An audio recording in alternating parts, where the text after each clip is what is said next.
Hi, I'm Jules, your practical mystic, empowering you to walk your mystical path with practical feet. I hope you're enjoying this beautiful day. Let's talk more about flow. How do we know when we're in flow in our lives?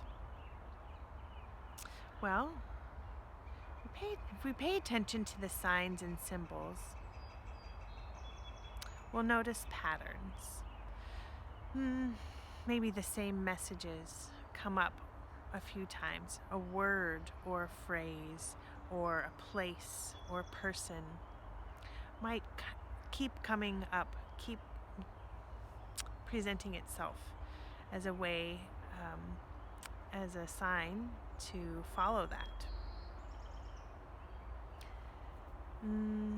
Answers to questions we might be holding in our heart present themselves, sometimes without even asking the question aloud. We'll feel a deep resonance in experiences that are within our flow. For example, maybe you take a trip somewhere and you feel like you've just arrived home. This place is so comfortable for you. You love all the people and the things about it. That's on your path for a good and true and beautiful reason. Who knows what it is? It's just right for you to be right there. And there's some ways that we can tell that we're not in flow. So if you keep ignoring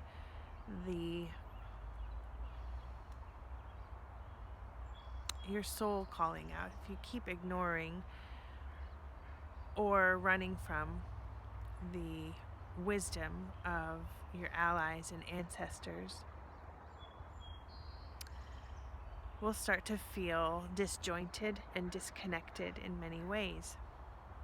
This can sometimes look like physical problems in our body. This can sometimes look like arguments and altercations with friends, colleagues, and loved ones. This can look like overwhelming feelings of anxiety, depression, anger, which isn't to say that you can't have those things. It's not that you're the cause of those things.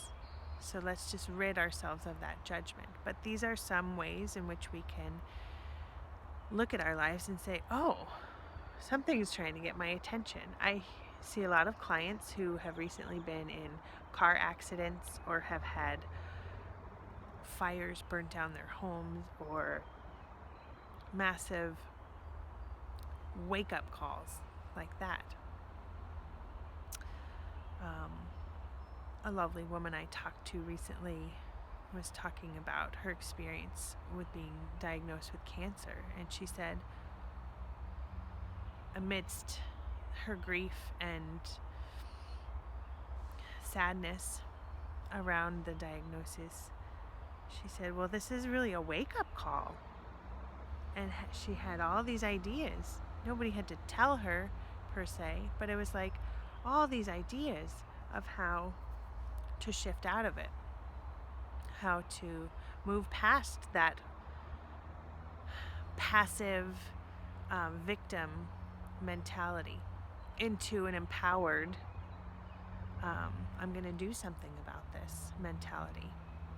So that might be the real gift, because we're not passive players in our lives. We have choices every step of the way, and sometimes life hands us a bunch of shit, even when we're in flow, because that's life, and because there's lessons in the shit. But are we brave enough to find those lessons? Are we brave enough to dig into the shit? Shit's a really good analogy, actually. Are we brave enough to dig into it and find those pieces and listen to it without blame or judgment? Because, everyone on this planet is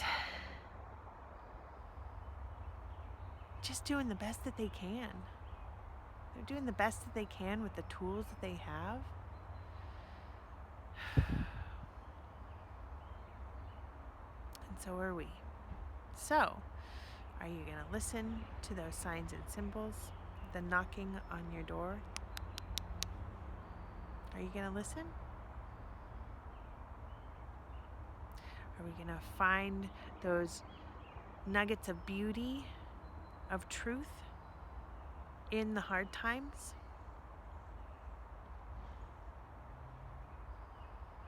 Are we going to be positive players in our lives or passive victims? It's your choice. It always is. And you can choose one way today and a different way tomorrow. You can. With love and much joy. Aho.